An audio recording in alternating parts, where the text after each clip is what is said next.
Now, President Uhuru Kenyatta has opposed the ongoing push to change the constitution being championed by opposition leader Raila Odinga. Speaking for the first time since the referendum debate started, the president said his interest is in the implementation of the Big Four agenda to improve the lives of Kenyans. Shadrach Miti with that story. Signs that the handshake honeymoon between Uhuru Kenyatta and Raila Odinga could be about to end have begun to emerge. After remaining silent for nearly 3 months after the referendum debate began, immediately after the handshake, President Uhuru Kenyatta has finally declared his stance on the raging debate. He is not supporting the push for constitutional changes. We have a constitution that we granted upon ourselves, that gave us 47 counties.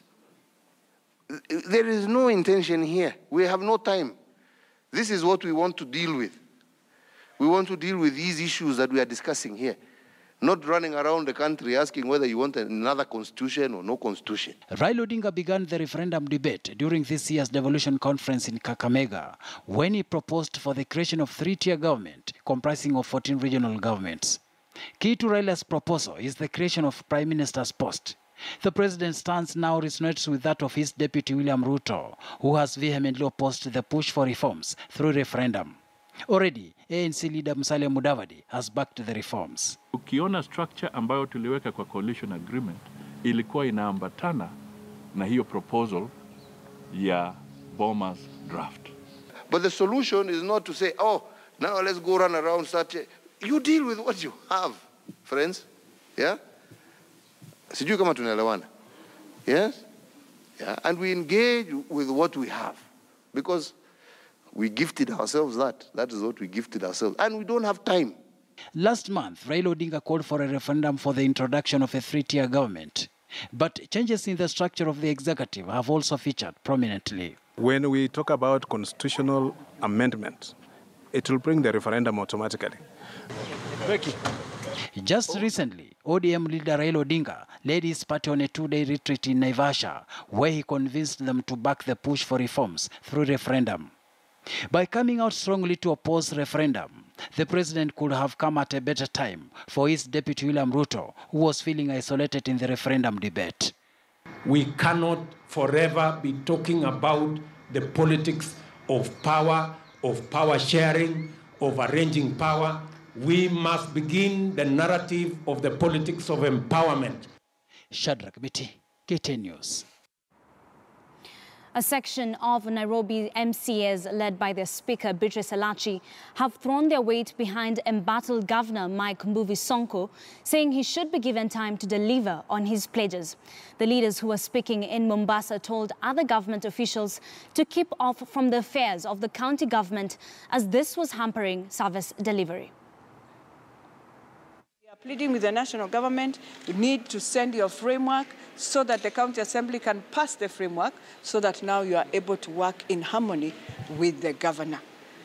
We are also pleading with the office of the president to bring truce. I think we have had enough between the governor and the secretary. For us, we need truce. We need to see also, I need to see my honorable members working in harmony with the chiefs on the ground, with the DCs on the ground. When we have this conflict, it becomes very difficult also for them to execute their job. And therefore, we are pleading. We want truce, and Your Excellency, we want truce.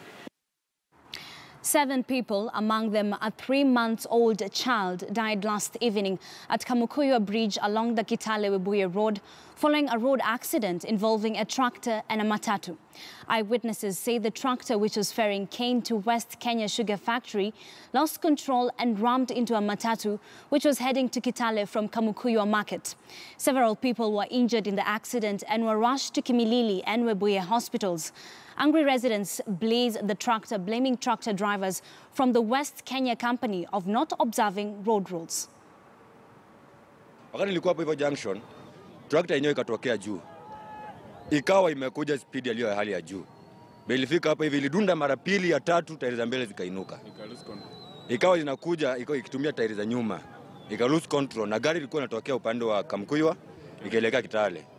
ghafla tu zikagongana hapa hivi, ndio maana yake tumepata hapa watu 6 wamekufa na mtoto mchanga sijui wa miezi 2-3 na wengine nasikia tu wamekimbizwa kule hospitalini, hatudhani watapona ama namna gani. May their souls rest in peace. Now, more than 300 families from Kuria East in Migori County have been displaced from their homes after a dam burst its walls and flooded their homes last evening. About 19 people were injured during the incident and are hospitalized at Kehancha District Hospital. This followed heavy rains that had pounded the area. The displaced residents are now calling for help from the government, especially for the provision of water, food and shelter.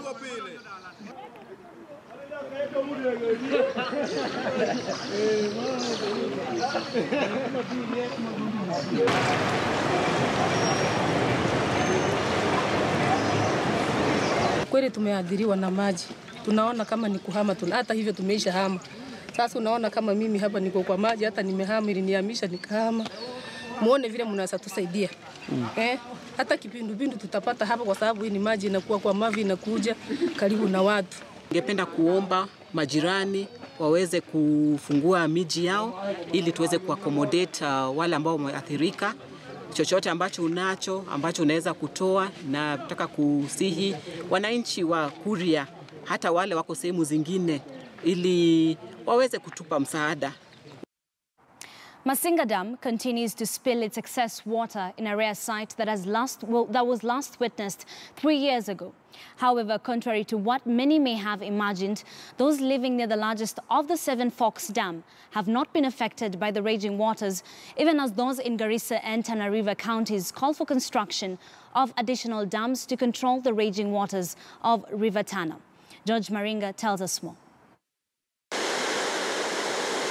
Gushing waters, effects of Mother Nature.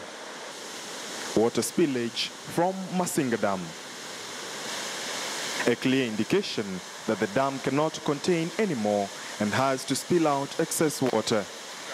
It is a sight that has attracted residents living nearby to witness a situation that was last seen about 3 years ago.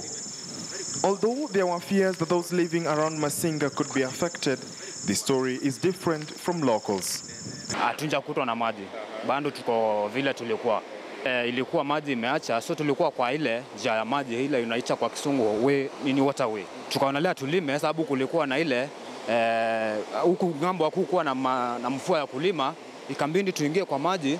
Mali imeacha kidogo tunalima hapo, ikisonga kidogo tunalima. Sasa ikakuja ikatupunikia mimea yetu, ndio tukahama sasa tukarudi kwa mashamba ile nyingine yetu sasa. The dam, which serves as a reservoir of the other 7 Forks dams, has a capacity of accumulating 1.5 billion cubic meters of water. It stretches a distance of 45 kilometers since it gets its water from River Tana and spills back to the same river. Spillage is a phenomenon engineers say is normal for any dam. The Tana and other Rivers Development Authority, on the other hand, attributes the flooding downstream to lack of adequate dams. About 35% of the water of Tana River is coming from the 8 rivers. So these are the 8 rivers, unlike other rivers upstream, if they're not tapped, anyway, there's no dam which is controlling them. So that water comes in, it goes up, and then it goes down all the way down to Tana Delta. The causes of the destruction are displacement of livestock and the people downstream of Kiabene to the Tana Delta, Garissa, ni mito iko hiyo mito 8. Until they are tapped, it will continue. It has been continuing. The proposed Grand Falls Reservoir and Special Management Zones, they say, is pertinent for control of water flowing downstream. As Mother Nature continues to unleash her strength, situation downstream in Garissa and Tana River remains dire. It is our 3rd day here at Masinga Dam, and as predicted, the water levels have gone high, with Masinga Dam spilling its water back to Tana River. And as Kenyan and Tarda, that is Tana Water Services, they say that the water levels also on the spillway could increase in the few coming days and weeks. George Maringa, KTN News at Masinga Dam, Machakos County. Access to the CBD, whether on a PSV Matatu or a private vehicle, can be hectic with the traffic jams experienced every now and then, coupled with poor infrastructure. But imagine what a disabled person goes through on a wheelchair. It's like cycling all the way from Kayole to the CBD to make a living. Alex Chamada from our partner Chams Media Production Company caught up with Nicholas Mungai en route to the CBD, and he shares what he goes through as a person with disability. It is 6 in the evening. Nicholas Mungai is setting off to the CBD on his wheelchair. While many are leaving their workplaces or closing their businesses, for Mungai it is the opposite. This is the time to dash to the CBD to do business. Inanichukua roughly, inanichukua 50 to 1 hour. Inalingana na jam. Kukiwa na kajam ni 1 hour. Kama hakuna jam ni 50 minutes. He meets countless challenges which some years back could have cost his life. Angalia kwenye uso wangu upande wa kushoto, kwenye shavu. Hiyo ni ajali ambayo nilipata. Tuseme barabara zitengenezwe ambazo ziwe na zinajali watu walio na ulemavu. Joseph Mushiri, who is Mungai's cousin, sees him off and receives him every night after work. He witnesses firsthand the challenges his cousin goes through, challenges they hope that the upcoming summit next week on Thursday, 24th May, at the Kenya Institute of Curriculum Development, KICD, on the plight of persons with disability will highlight and address. Pia hizi nyumba zinatengenezwa hazina ati ile njia unaweza sema kama ni ngazi, wangekuwa wametenga kitu kama escalator hivi mali hiyo baiskeli yake ingeza panda vizuri ikienda juu. And through the hassles, Mungai finally reaches Muthura Market, where he stores his merchandise. Here, he has to change his wheelchair to one that can accommodate the merchandise. This is his mobile shop, literally speaking. And he cycles towards his final destination, that is Tom Mboya Street. Tom Mboya Street is abuzz with activity. Mungai is good to go to tap into the rush hour. He will be here until 10 to 11 p.m. Then he will embark on his return journey to Kayole in his own style. For KTN News, I'm Alex Chamada.